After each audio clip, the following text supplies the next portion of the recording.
Arete Rugby League would like to thank their sponsors: Outback Signs, ERL, Excavate Retain Landscape, ATC, All Trim Civil, Greater Western Health, Podiatry, Physiotherapy, Black Duck Espresso, Cafe Richmond. Alright, gents, episode 2 of the Arete Rugby League podcast. Sam Hollis, Michael Reardon, how are you, lads? Good, man. Very good, mate. Very Thank you. That's good. Just done the hill runs. How was it? It's tough. Solid. Yeah. Sammy boy let it up. I know, you're tearing it up, mate. Oh, yeah, so fit. Looking trim and taut and terrific. All trimmed, mate. Yeah. Yeah, live up to the name, eh? That's it. Bit of stamina in the legs. Very tough though. That hill's steep. Yeah, so that's may make a man out of you, those hills. Yeah, bloody oath. Yeah. So do you reckon we should, any guest that comes on, do you reckon we should get him up for the hill runs as well? Yeah. 100%. Yeah, they have to. Yeah. That's definitely. why it's got to be the thing. Yeah, I mean, that's a good idea. Yeah, must do minimum 3 rounds. It's like an initiation to the podcast. The courage on the hills. Yeah. Oh, Heaps of head noise driving up here. Yeah, you were saying that even Yeah. last night, eh? Bit of head noise, like not knowing exactly how steep or long. Yeah. But good now. How good are we feeling? yeah. Yeah, I feel $1 million now. So boys, we've got some sponsors. Yeah. So ERL, Yeah, boys. ATC, All Trim Civil. Yeah, they look really good. How good's it look? Greater Western Health, Physio, Podiatry, Big Tommy. I mean, and Cafe Black Duck Richmond. yeah. Yes, Big So, Simon down there helping out. Big shout out to the lads from all those. 5 sleeps away Oh, to the start, Can't the wait. restart. yes. So good. Yeah, man. Can you believe we got to this point and then the last hurdle was getting the referees on board? Oh, man. I was nervous about that, but apparently last night they struck a deal. Yeah, Good it's to all go. sorted. Yeah, it's ready to go, man. Yeah, so Broncos Eels Thursday night. Oh, yeah. So first What a game. cracker. So That'll be a good game to kick it off. Eels. They're Yeah. coming off that 58-0 Mm. loss last year. semi-final. yeah, that would have been embarrassing for them. Hey. I think, yeah, That won't happen again. it'd be a bit different. Yeah. I know Para's on top. Plenty of Para fans listening to this podcast.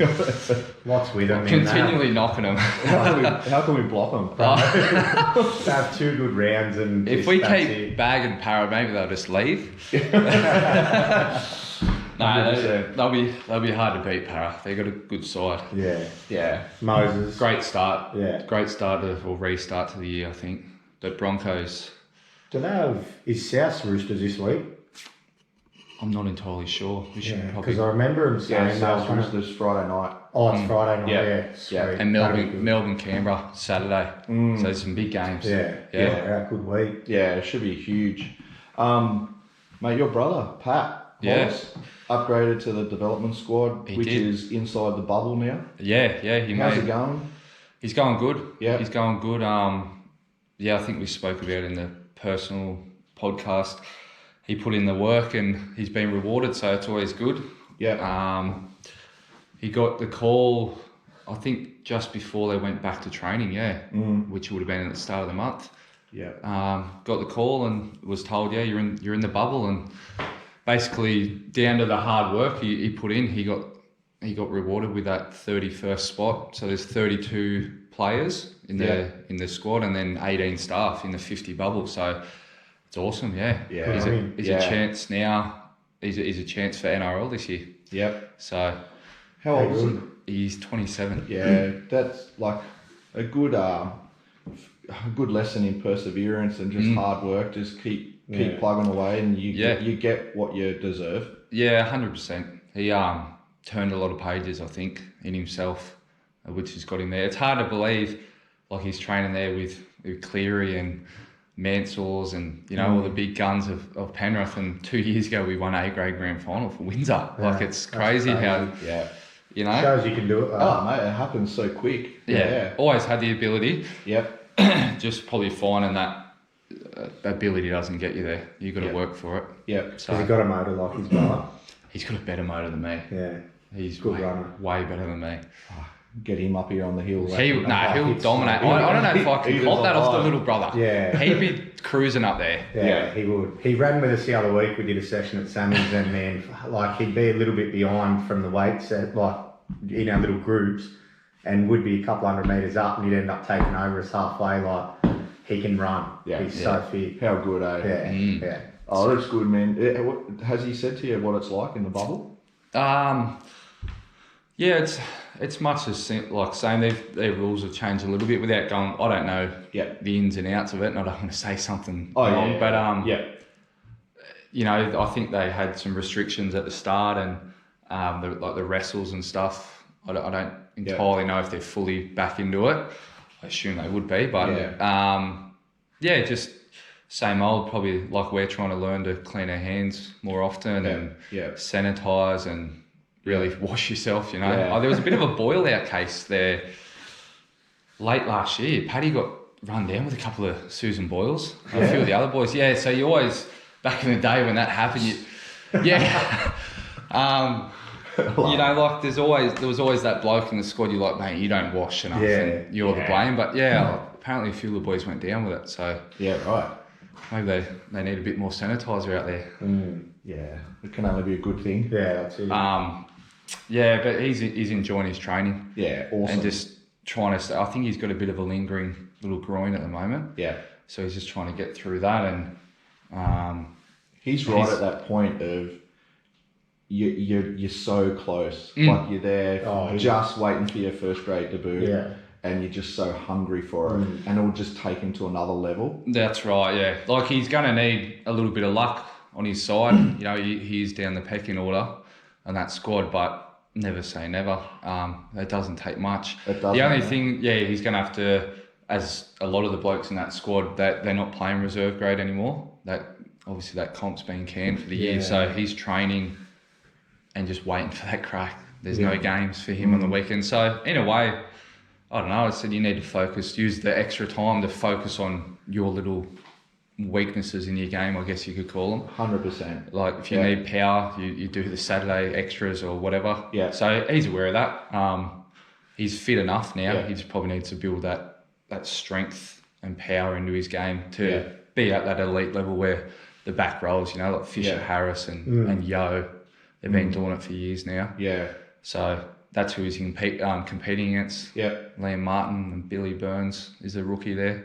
They're all in front. So when you got those guys in the squad ahead of you,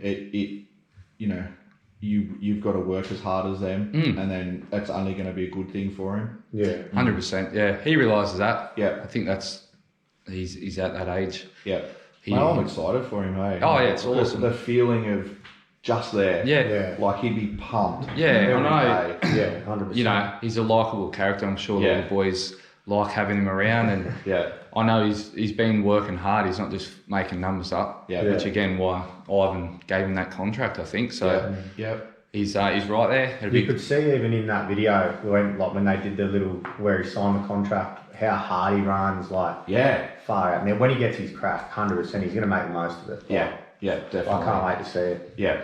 Yeah. And if it's not this year, next year, you know, you got to work for another contract. Yeah. He's got the 1 year deal, so hopefully more normality next year and we're back to a normal season. Yeah. But it's exciting for the family and especially me. Like, if he makes it, you know, I just said to him, I didn't get there, so you have to now. Yeah. So hopefully. Mate, if only he ran as hard as you. He's got more toe than me. Different players. Actually, in that video, it looks there's one in there. Oh, holy shit! It looks like he's just coming off the back fence. Oh man, that's him. He does, That's him, man. He doesn't that crazy. He runs so hard. Even we went and watched I think it was Penrith Parramatta, or was it Tigers? No, Tigers. It was it Penrith at the start of the year. Didn't look out of place at all. Like the wet night. Yeah. He just looked like he can definitely play the 80. Yeah. Oh, he can play. Yeah, he did. Yeah, and wet night obviously. Heavy track. Yeah. Heavy track. Yeah, that was his first grade trial. I think that he turned heads there. Yeah, definitely. Yeah. That would have definitely helped.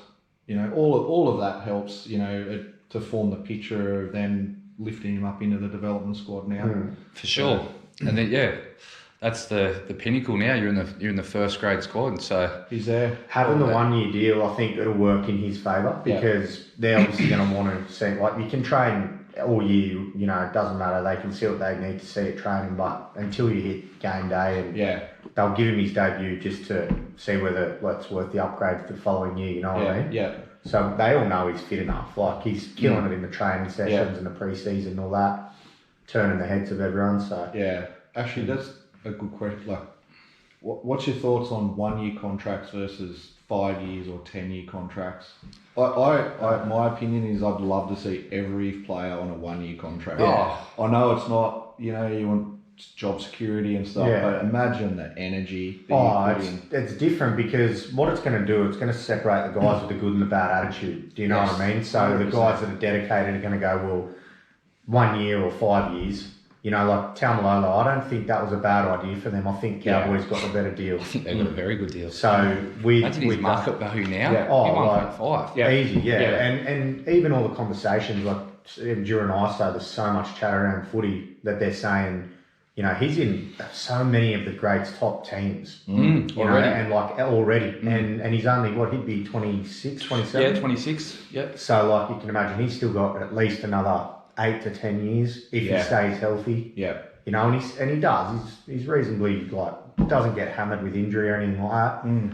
So, I think with certain players, you could go, if I was a CEO and I was going to say, right, this bloke, what contract am I going to give him? So you look at like Michael Jennings, he always comes good at the back end of his contract. Like last year, he played mad for the Eels. After they'd just re-signed him, he had a couple of quiet years. Yeah. But is that coincidence? Is that You never know. Like, I'm not saying he's got a bad attitude because I like him as a player. You know, but there's definitely players in the NRL with that. I think it'd make it very interesting. Yeah, you'd see a different side of players. You get the 5 year deal, you automatically, subconsciously got to be a bit comfortable. Yes. Don't you? Yeah. My money's going up year by year. Yeah.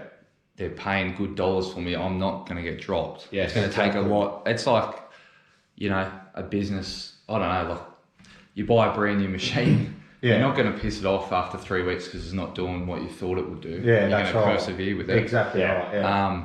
The other thing, we're talking about it off the podcast, The Last Dance. Yes.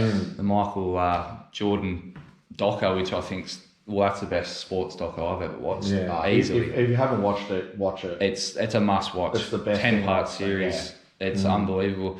But what caught me last night, well, I think it's one of the last episodes, is when, you know, the 98 season, he actually said he was on 1 year deals for the last 4 or 5 seasons. That's Michael Jordan. Yes. Yeah. Taking 1 year deals. He said, you know, would they have come back for 99? Probably, if they offered, you know, Pippen, Jordan, Steve Kerr, who got traded, one more 1 year deal, he believes they would have won again, which they probably would have. Probably. So, like, to hear the greatest sportsman ever, I think in my generation, to say he was on 1 year deals, that's a big thing, isn't it? Like, massive. Yeah. It just shows it can be done. Yeah. Absolutely. And I wanted to ask that before I led into, I wanted to ask you another question about, you know, would you sign Latrell Mitchell for 5 years? No way in the world. Yeah, not so a chance. You know, like you look at his attitude around just his whole, like I think he's still living off that one game he had against the Tigers. Oh man, like the thing is with Latrell, like it's definitely an attitude thing, and straight away, like I know it's probably going to be a touchy subject, but every single time something goes wrong, like the race card, like come on man, like you're heading out, you've just. The Roosters, like the club, but he could have been anyone at that. Like if he had stayed at that club, he could have been anything, you know. Going now to Souths and then pissing off to home, like fair enough, you've got issues and that, address them, but you don't have to get 20 of your mates up there shooting guns and riding your motorbikes. Like if you've got issues and you need to go help your mate out that's, you know, struggling a little bit or whatever, go do your thing, and you know, all for that. But when it comes to footy, like that's your job, man. That's what you're getting paid to do, and you're getting paid to perform. Like the thing with Latrell, I love him as a player when he's on. I was happy Brad Fittler dropped him last year because I think he deserved to be dropped. 100%. And See, Laurie Daly wouldn't have done that. There's no way in the world. They would have kept him. They would have kept him there. And like, look what it did for like Jack Whiten there. Like Jack Whiten's twice the player of Latrell. For me personally, I'd pick Whiten over Latrell every day of the week. Same. Yeah. It's a big thing, the consistency. Yes. It doesn't matter how good they are. Like, if you know you're getting an 8 out of 10 every week off Craig, but Mike's got a 10 out of 10 game, but we don't know which game it's going to come in. Would you take? I'd take that odds every day of the week. Yeah. You take a solid game week in, week out. Yeah. He's not going to win your game. He won't lose your game though. Yeah. Over a guy that could single-handedly win. I think, I don't know. You need consistency. It's a hard call. Across, it's a hard call. He's a freak. Yeah. He's had a lot of pressure on him since he was coming through the Roosters juniors as a fullback, running length of the field tries and under 20, like 18 years old, and already they're calling him the next Inglis. That's a big thing to cop for an Aboriginal kid from the bush coming into Bondi. You know, it takes a hard work as well to get to that next level. Yeah. Obviously, they strung him along and gave him the opportunities. Was he working as hard as he had to the whole time? I don't know. They won a couple of comps, so he obviously worked hard, but I don't know. Maybe they thought we're just not going to get him where he needs to be. Like that's for the Roosters to let him go. That's what something's happened. 100%. It's attitude, man. Because what the Roosters pride themselves on is attitude, and like when you're a Rooster, like you're a Rooster on and off the field. That's what, like, they got rid of Mitchell Pearce, man. Like he was like their son. Yeah. You know, they let that go. Like 50 games from him, Yeah, and don't get me wrong, I think they've made the right decision. Like they've just won back-to-back premierships with Cronk. Like that's a no-brainer for me, Pearce or Cronk. Yeah. But with Latrell, if he was doing all the right things off the field, Latrell would still be a Rooster. That's simple as that. Like he's there demanding all the money, saying I want $1 million a year, then going playing up off the field. Roosters would have 100% given him the money if he was, you know, like a Cooper Cronk. Yeah. He gets the money. Or like Luke Keary. You look at him, you don't hear nothing on the outside. Like he loves a beer, loves time out with the boys. Like you ask any of those players, they all love Luke Keary. Yeah. Because he's one of the boys, but he puts in the hard work. Yeah. So there's a lot of them that do. Yeah. Teddy, he loves a beer, but he knows when it's the right time, you know. Yeah. I feel Latrell's been told this is how good you're going to be. Yeah.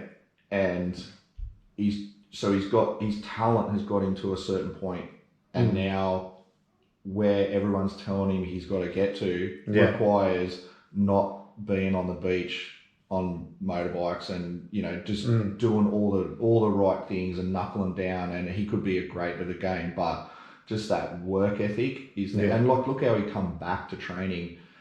Yeah, underdone. There's no hiding that. There's no hiding that. Like he was the only person in that whole South squad that was struggling, and it's like clearly you're not doing the work that you need to do, and you know New South Wales not selected. Gets Roosters let him go. Mal Meninga's said now, like Australia, you won't be picked if you're going to keep carrying on the way you want to. Yeah, exactly. So there's, you know, this, you know, when everyone's supposed to be in lockdown, he's away. Like it's just something. The attitude isn't there. And that's letting him down. Yeah. See what's happened with him. Like I was actually talking to one of my mates about this. He gets let go from the Roosters, right? $800 a year, I think he was going to be making. Yeah, I think so. Then now, because of his attitude, the Roosters will let him go. But what's happened as well on the back of that is he's missing out on $90,000 for playing for New South Wales. So that $800 becomes $890 if he stays at the Roosters, right? Then he's got Tess. They're probably what, 30 grand again? I think they're something like that. Around 30,000 a test. So he'd obviously play 3 tests a year, like during the year or whatever, 2 tests a year, there's another 60. Man, there's your $1 million pretty much. Yeah. But now he's gone to Souths for, I think it was less. It was less, and he's missing out with all that money again. So because of his attitude, thinking that I demand all this money and going out doing what he's doing, it's probably cost him $250K. Yeah. So it's just, it doesn't make sense to me. You know? I'd love just to sit down with him, like, he just needs to let it off his chest, whatever it is. Yeah. Maybe he's not mentally strong enough. Yeah. Maybe. That's like he's copping it bad off the media. Yeah. With good or bad, you know, it's their job to report, but geez, they can attack a bloke. They can, man. Big time. Well, look at yesterday, Bateman. Like everyone's saying, how good was that? That was the best. That's the world we should be living in. Yeah, hold on, 100%. You're full of shit. Yeah, that didn't happen. Yeah, whether or not Bateman's telling the truth, we don't know because there's always three sides to a story. It can be the manager when there is the club, the manager, and the player. The manager, like Moses as well, he's getting in his ear going, mate, you're worth you're on 450 or whatever. Yep, we'll get you 800. Yeah, and Bateman has been very, very clear. Like he's been up front since coming to the NRL, and he's gone, I'm here for the money because I want to support my daughter. That's it. And that's what he wants, and he makes it clear. He doesn't hide away from the fact. That's fine. He's got a limited career, don't they? Like, make it what you can. That's right, and he's so entitled to that. But at the end of the day, you still got to do it the right way as well. Like Ricky Stewart, you're not getting out of that with your hands clean. Like, that's right. That's not going to happen. Yeah. Again, just back to Latrell, he's 22 years old still. He's such a kid. Like he's a young dad. I think not talking like I know him, but we just see what we see in the media. Yeah. He's got a kid. He's got another one on the way, or just had one. Yeah. It's a big thing. I don't know. You just wonder what the support around him is. Yeah, that's it. Like he could be anything. He's a freak on the football field. Yeah. I think the punter on the street, and this is like I'm South through and through, and I didn't, when they said they signed him, I sort of went, because but I think it's the disappointment everyone's having in, he's not, I guess we can see how much potential he's got. Yeah, everyone and we can see how he's acting. Yeah. I think that's where the media are just hounding him because we're just trying to get it through to him that, fuck, you could be so good, man. Yeah. Like, just say, do these things and you will be one of the greats of the game. That's exactly right. And, like, you don't want to pigeonhole him and try and tell him how to live his life bit by bit. But you can tell on the field, when things don't go his way, he'll give that shit penalty away. Yeah.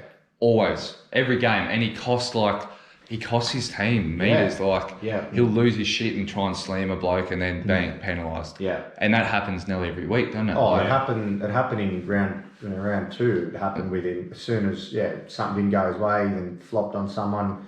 It's made an idiot of himself. Yeah. Error on error, and then bang, you've cost your team. Yeah. But see that there with like how you were saying, like before when you were saying like the mental state of things and everything like that. When you've got someone around you, and I'm sure you boys have both seen it when you're younger, you've always got that player, right, that his mum and dad tell him he's just a gun. Yeah. You're the best in the team. You should be picked before him. Don't get upset. See, like, you look at other guys and when they talk, like, them people around him going, like, hang on a minute, you didn't have the best game. I don't feel like he would have that support around him, like just going off from what we see. An honest person review, in the side of his head to go, nah, mate, like, you played like a busted ass last night. You're on 800,000. Yeah. You're the face of this team now, and carry on all you want about this bad media. You're bringing it on yourself. You're not playing a gun game, sitting at home while all the boys go out, drinking your cup of tea while they're all drinking beers. Yeah. You know what I mean? Like you're going out being a clown as well. Yeah. And you're not performing. So what happens, unfortunately, when you're on 800K, you're in the spotlight. So everyone sees and everyone's going to make judgment. Like, look at Cooper Cronk, man. He's a perfect example of what players should be. So good at what he did. Never heard a bad thing about him. And now look at him, like Fox Sports, they love him. Yeah. It just happens for him after footy. And it's and that's what I was getting at, like life after footy, you can be whatever player you want to be. But if you actually smart, like you look at Hindy, like Hindy was a good player. He wasn't the smartest player, but look at him and Fletch now. Like, man, everyone wants to sign them for a laugh. Like, 100%. You see them on the couch, and they don't add a whole heap of, chat. Yeah. But they've got that funny side, and that's what people love. Fletch will give a footy review and they'll actually laugh at it. Yeah. I love that, eh? Yeah. He sits there like, what do you reckon, Fletch? He goes, oh, what? Like, Yeah. And they'll even say, like, do you even watch the game? Yeah. Like, that's your job, man. Yeah. But yeah, like if Latrell put his head down, man, he could be probably the best centre ever. Yeah. He Just could. that, And I hope so, eh? Oh, I hope So he does do I. as well. Yeah. he's very polarising. That's just who he's got to see that. Yeah. It would be a hard thing to deal with. Like, yeah, without going too much more into Latrell. Yeah. Hopefully, South he's got that Aboriginal heritage in there. Like, it's a rich club with that. Yeah. Hopefully, that helps him out. Yeah. I don't know. Yeah. Wayne Bennett will pull him into line. Bennett's- Hopefully back playing football. Yep. Get Week yourself in, week fit. out. Get yourself fit. Keep him in the centres, but Yeah. I think they've said he's going back to centre. Yeah. So Good. Another big development in the game, one referee. Back to that. What do you think? I like it. I like it, man. Yep. I love it. Yeah, Yep. same. It's your era, one ref. Yeah. Decision made, like Our And you live with it.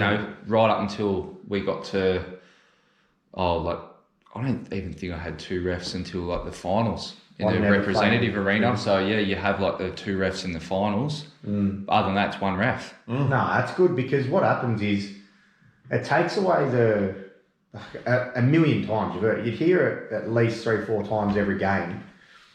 Penalty in the background. Yeah. Like the pocket ref telling the bloke, like the ref that's in head charge. ref, Head ref. That's a penalty because he's standing over the top of him in the ruck. See, it slows everything down. If there's a hand or any little bit of niggle in the ruck, let it be. That's footy, man. That's footy. the DNA of football. 100%. That is what you can get away with. Yeah. Sneakily, like Yeah. hardest job in rugby league probably being a ref these days. Yeah. Like you're gonna cop it. Yeah. Either way, you make a good call or a bad call depending on what side it's for and against. Like someone's going to agree or disagree. But yeah, the good thing about that is you're always going to have. There's one half of the supporters that's going to like your decision. There's one half that's not. Yeah. But then it'll swap and then it'll happen again in the same game. But the thing is with the one ref, I think it's more the fact that I think it's going to let the game flow a little bit better. Definitely. Yeah. Yeah. And that's what people want to see. Like it's entertainment. That's what it is. Like, if you get a call wrong, like, so be it. Yeah, It's happened all our lives. You watch a game, like, they're offside 2 meters. Yeah. But you quickly forget about it when, your bloke whacks him and they drop the ball. It's all done. Yeah. All good. Yeah, exactly. You know what I mean? Like, you might stew on it on the way home. That costs us that win. But that is football. Like, that is football, and that's how it grew and became the sport that it did. It's so competitive, but you know what I mean? Yeah, the two ref system, and I think they were getting too much control of the game. Like, just let the boys play. 100%. Let them play. You officiate how you see it. But when there's two of them, they're having mid-set chats and stuff like, watch this player, this play. He's done that 3 times now. Like, come on, man, it's footy. Yeah. Even like It's a fast-paced, heavy contact game. Just let the boys play. If it's a clear-cut penalty, blow it. But that's it. Yeah. Play what everyone's gonna. Me personally, I watch every single game every week. I love watching the footy. But the thing is, you want to. If he makes a decision, like there might be a try in the corner, right? The good thing about the one ref is there'll be a try in the corner, and say he calls it a try and it's no try. Like still they're gonna have video ref. But say he calls it a try, it'll happen up the other end as well. It'll happen. It'll even out. See, with the two refs, it just. Fuck, man. One ref would have an 8-meter 10 and the next bloke would have an 11. Like, you just could never put it on an even track. Yeah. That's right. And not only, and then is the bunker worth it? Like, not only is there two refs on the field, but then they've got the bunker in their ears as well. And they're, pointing out things that they should be blowing whistles for. And so you've got effectively two refs on the field and the bunker. In that case, they should not be talking No way. in the live game. Yeah. You're not involved. The minute we go upstairs, That's it. Now I need your help because it's 2020. The technologies, every sport's got it. It's a good thing to have. That's right. Because imagine the grand final, he calls a try or a no try either way. Yeah. And the foot was inside the line. Imagine the grand final of all games. when we could have just went upstairs and got a definitive answer. I like the bunker in that degree, but they can't be coming on commenting like mid-game. Yeah, I'm happy with the bunker, but leave it only for tries, like the put down of the video ball. ref. That's it. Right. That's it. That's 100%. no like going back and Nah. did that, you know, from that scrum, was there an obstruction back on the scrum? That's like the tries in the corner. Yeah. Let's look at that. Did he drop it? Was it a legal tackle? Whatever. Did he go out? Yeah. That's it. You're not to agree. go back. Forward passes. Like how many times have you scored off a forward pass or someone just thrown one around you? You missed that ref. Like abuse the ref. Yeah. But he's a human and we all make mistakes. Yeah. But you can live with that. Don't. Yeah, I know they can't officiate on forward passes, but you know what I'm getting at. Like, Yeah. it is what it is. No, the Play bunker. in the moment. But the thing was with the bunker, how many times? Remember last year, it was about 3 or 4 times, and it was that clear that say it was a try, Yeah. and they'd say no try. What are we looking at? They Yeah. actually look at every reason to not give the try. That's right. Do you know what I mean? So they're not. The benefit of the doubt call, that when you hear that, you're Yeah. like, oh, No, well, they're going to hang on. find a way to stuff this up. Like, a benefit of the doubt. Like, you could say for a forward pass as well, how many times they call a forward pass, it's backward out of the hands. Yeah. If it's backward out of the hands, Momentum carries the ball. you run it, 20 Ks or whatever they're running at. Yeah. You throw a ball. ball's it's gonna move float forward. Yeah. That's right. And they, that put down, and it's just in the end of the fingertips, Yep. and they roll it back and roll it back, Slow roll motion. it back. And it's just so slow motion. But in normal time, like everyone, the players, try, good work. And then next thing you're there, and it's rolling back and forwards, rolling back, and then they don't give it, and you just go, oh man. You know what? I actually liked it back in the day when they would lose control of the ball. Then if they made contact with the ball as it went down, they'd give it. Yeah. They don't give it now. Yeah, They the lost operation, control. double effort, yeah. Like, hang on, if the ball goes out and then you grab it and put it down, that's a try. Whether you've lost momentum in the regathered. it doesn't matter. You've regathered it. Like, what do you want them to do? Regather it, catch it, and then put it down. Like a split second thing. I'll tell you what I was I'm happy for that to be a try. Yeah, that's right. same. I was half really keen on see Bill Harrigan was going to come back. Oh, he's so He was good. going to help out. Yeah. Imagine Billy. It reminds me of NRL. Like, what was the first NRL game? Oh. It was on Xbox. Well, I had Xbox. NRL Live, is it? Yeah, or something I like used that. to love And that. Harrigan, bro. like, oh man, that was the best. I just used to use Reece Wesser. run around. He was a freak. Yeah.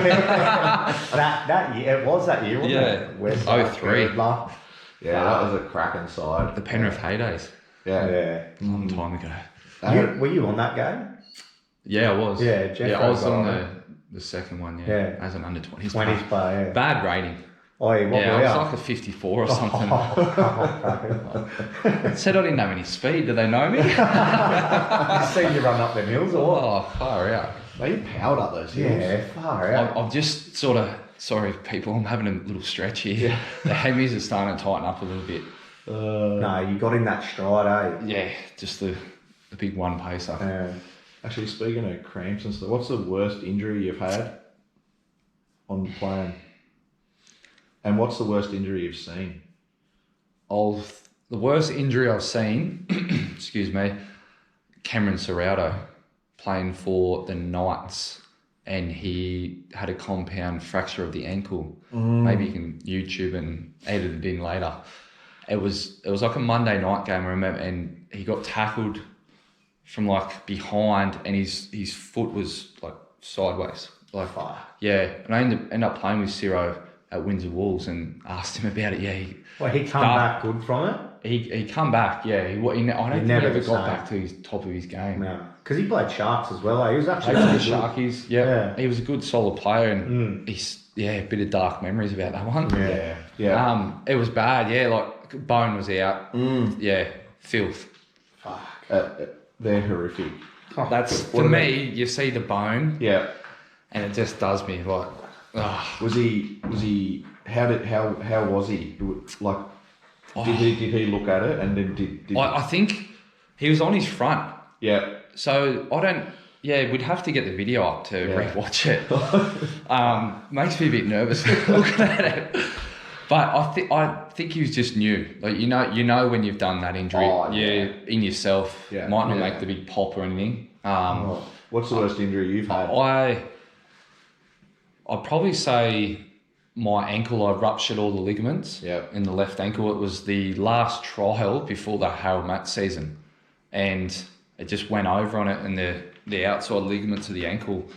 It was all grade 2. I ruptured all 4 of them. Oh, man. And by the time I got sort of limped off, carried off the field, I got to the bench and put my foot up on an esky. The outside of my ankle was like that, like a I don't know, like a mad tennis ball. And I'm like, that's not good. Like purple, it was bad. Straight to the hospital. Yeah, weird feeling. Yeah, sort of numb, I guess. Yeah. And then when it gets hot. Yeah, boot come off, and it was like already sort of going around my boot, the outside of the ankle, just the body's response to of the inflammation. Yeah, right. And I think I ended up coming back in 6 weeks, but that was tough. I was young. 6 weeks? Yeah, 6 weeks. Yeah. It's quick. Got to Norm Southern, the doctor back then at Penrith, and come in on crutches the next day, and he's like, get off them. Yeah, you got to start walking. Yeah. So that was good. That was my first ever full-on physio, like 4 days a week physio and strengthening. Bad, but come good now. Touch wood, I've never done another ankle. Yeah. Just shitty knees and shoulders, but never. Yeah, luckily never done the big ACL or anything. A few of the boys have done that. But there's a few boys that do those multiple times. Imagine how you'd be fucking so shattered every time. Yeah. Because you're not playing footy again for the year. Yeah. Fuck. Yeah. what was his name? He's retired now. He's a year older than me.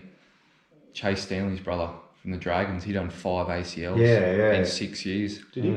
He retired. Was he a league player? Yeah. There was an AFL player that had 5 ACLs repairs. Yeah. He came back and he played 1 game and I think Done they retired him. Wow. Yeah. Chase Stanley's brother. What was his first what's name? his name? Anyway, he was a good player. No, he was good, yeah. He was like a gun. They kept him around. Done the first ACLs, for the Dragons, like early 20s, late teens, started the ACLs. Would have retired by 25, 26. Crazy. Yeah. Could have Early retirement, 25. So I wouldn't wish that on anyone. What about you? Mate, the worst I've seen, so ankle theme, it was a reserve grade game and I was playing with a bloke named Troy Slattery and same thing, he got into a tackle and then there was like just bodies everywhere and I just remember him looking back at us and the look on his face, like he had his leg amputated. He was just screaming and I ran over to him as he didn't move and same thing, compound fracture of the ankle and his ankle is like facing the wrong way. It's like just sick. It's just like it's not like it's just off-putting that the foot shouldn't be like that. And just the pain. You wonder what's going on in there. It's like how can that actually happen? Yeah. Done some damage. Yeah, and then I was thinking about the worst injury because I've had a right shoulder reconstruction, and when that happened, it wasn't too bad. But then the surgery was like 8 months. But the worst injury that I just remember is I come out from dummy half and Ruben Wiki scoots out of the line, and I just look up and I just see he just wanted to kill me, he was licking his lips saying he scooted out. Like he is just like he had that animal look on his face. And just his forearm, I just remember it just smashing my face, and my nose was just fucked. It was just wrecked, and it didn't stop bleeding for ages. And it was like, from that, I had to have surgery 10, 12 years later because I couldn't breathe out of one side of my nose because it was just fucked. They say it's not good to get the surgery done straight away. Yeah, and also too, like once you get the straightening and it's still. But I can breathe through both nostrils now, but if you get it say straight after, you run the risk of doing it again. Yeah.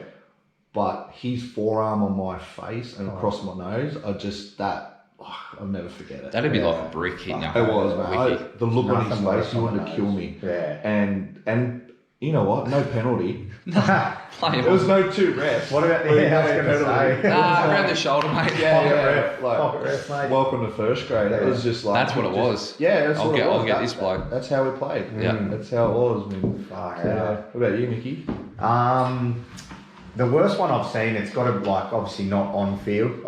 I haven't really seen many bad injuries on the field, but the one that comes to mind like straight away, Jarrell, you took the word. I knew you were going to bring that up. Yeah, like when he jumped up. Yeah, the wet game was against South, I'm pretty sure. In the corner. Was that over in Perth? Yeah. Did he score? I don't know if he scored it, but he was trying to. Yeah. And man, I remember seeing it like before that even called. I'm like, oh no, like look at his leg. Yep. And and far out, man. Yellow socks. I remember you could see the blood. Yeah. Straight away. Yeah. That's and he was one. in a world of hurt. Man, Yeah. he's still around, but with Brisbane. I think he tried to come back through their feeder clubs and that. Yeah. But you're never the same with that, man. And I guess the compound theme at Taniela Tuaki. Oh man. You know, Tigers winger. Yeah. Oh, bad. That was a year or two earlier than that, and he was the best winger in the comp at that time. That done him. That retired him. Yeah, I forgot about that. That was a full compound break, like that was so 112 kilo winger. He was a weapon. It was like him and Manu were the big wingers, eh? Yeah. But worst one I've had, I tore my calf. I've never had really bad injuries, eh? Yeah. I tore my calf one night. Consider that a blessing. Yeah. I had it was a Friday night game. We were playing at Windsor and just A grade, and we were playing. I think it was Blue Mountains, and tore my calf. Thought it was a cramp at the start. Yeah. And I went off, and I remember going in the shed, and it was black already, right down to the bottom of the ankle. Yeah. And it wasn't, obviously, realised it wasn't a fucking cramp. And I was filthy at the time because I just started a new job as well. And I went to work the next day, man. No crutches, nothing, just hobbled around. Just grit the worst. Yeah, it was bad, and I think it was about 6-7 weeks off, and I was back into it. They're meant to be hard to come back from the calves. Yeah, because it's in your head when you're running. I remember when I first trained again after it, and you're just waiting for it to pop. And I felt it, like, you know how a cramp comes on. Yeah. That's what it felt like. Yeah. And then, just... I've done a couple of hammies. Yeah, hammies and calves, once they start going. Terrible. Yeah. So, then. That's Hey, I saw an interesting question the other day. Should we introduce an NRL draft? Yes. I love it. I think it'd be a great concept. Yeah. Could our game handle that? Like, straight away what comes to my mind is the draft, or like NBA or NFL. Look at the pool of talent they've got, like a country's worth. We don't have that. Yeah. All the good players are already in a system at a club or a feeder system. It's similar. I don't know. It is a similar situation though. Like see, what I like about it, right? It's going to, so you know when a player goes to reserve grade, like coming through, they're playing reserve grade, they're just sort of hoping for their crack. What it does is it actually gives them players that are still second tier players. It gives them the incentive to go, fuck, I need to perform, right? Because you've got in the NBA, like there's only 5 positions really, and realistically when you think about it, there's only 4 because you've got a big dude centre, a couple of like you got a point guard, shooting guard, power forward, and a small forward. So you've got your perimeter players, and then you've got your big dude in the middle. But with the NRL, you've got positions all over the field. It'll give those guys more incentive to become that number 1 pick. You know what I mean? Like once they're playing playing through reserve grade, a lot of the players that probably go back to reserve grade go, oh, fuck, I don't want to be here. But it's actually going to it'll help, I reckon, junior footy as well, because those junior players are going to want to get into the second tier and become eligible for the draft. And it'd help teams with injuries, when there's injuries throughout a year, like the Warriors now. Exactly right. There's still a deadline on a draft and even like trades and that type of thing. Trades and draft, it would have to be. It can't just be a draft. Yeah. And it'd have to be you could pretty much say there is a trade sort of situation going June on. 30. But when it comes to the draft system, I think it would work well. There would be a lot of work in it, but I think it would help probably. Well, look, you say the Bulldogs sign a player in just going off the NBA, the way they do it. Bulldogs sign a player which Canberra then take straight away. Like they've already set up a side deal. I think there's a lot of like little variables to it. No, there is. It's heaps different to the way that couldn't be structured the way the NBA structures it. It just couldn't happen because. Yeah, like you've got your G League and all that type of thing as well. Then you've got your college. Like, there's so much more in the NBA. Like you said, there's millions of people there. Yeah. But I think if they nutted it out and sort of made something work, I think it would be a good thing. I don't think it would be bad. I don't think it would cause issues for the game. I think it'd put your reserve grade a bit more on the map. Like, go back to showing those games as well. Like, you turn Foxtel on, you watch a college game, when you know that Zion was playing for Duke, you want to watch it. Yeah. I know I did. Like I was saying to you before, I froth on basketball, I love it. But yeah, if you knew there was like Zion was playing, you'd be like, hey, I'll watch this game. Yeah. Like where Pelicans versus, the Knicks could be on ESPN, but then on Fox 3, there's a college game and your number one pick's in the game. I'd watch that game. You know what I mean? So yeah, I think it could work. There'd be a lot of work in it, but yeah. I heard an argument that clubs put so much time and money into raising a junior for them to then put them into a draft to be offloaded to some other club to reap the reward. That's a fair call. Yeah, that is fair. But what wrap happens? them up if you really think they're something. Wrap them up. Exactly. Yeah. That's it. But if they have to go into a draft, True. Yes, that's right. Or do you get one crack at you've got one spot in your squad where if you've developed this kid for like the last 5 years, he doesn't have to go into the draft. But then your second, all the others go into a draft. Yeah, well, that's right. One exempt player or something. One exempt player. They've sort of got that now, don't they? The 5, it's 2 now, development contracts. Yeah, where they have 5, they have 6 development players who normal season, I think they can't debut before June 30 because they have to use up the pool of the top 30. But after that, they're eligible, which gives them, they're up training full time with first grade. A lot of these contracts are kids, the good elite 19, 20-year-olds, some older, like Pat's on, the later bloomers. Yeah. And then after, Origin and mid-season, injuries always happen. It's a part of the game. Then they can be given the crack. So they're already doing that now. It's junior footy is going to be the difference because, like I was saying, with the NBA, it's college. You're not assigned to a team. You're not assigned to the Golden State Warriors. You know what I mean? You're not assigned to the Knicks or whatever.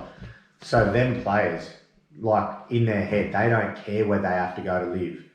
All they want to do is play NBA or NRL. Well, Jordan never even heard it, never been to Chicago before he got drafted there. He was a country kid from Carolina. Yeah. So, and that goes back to, some players go, we don't want to draft because we don't want to be told where to go, But I get it. I do get it because I think that with the NBA, there's players with Lonzo Ball getting traded to the Pelicans with a whole heap of other Brandon Ingram and all that.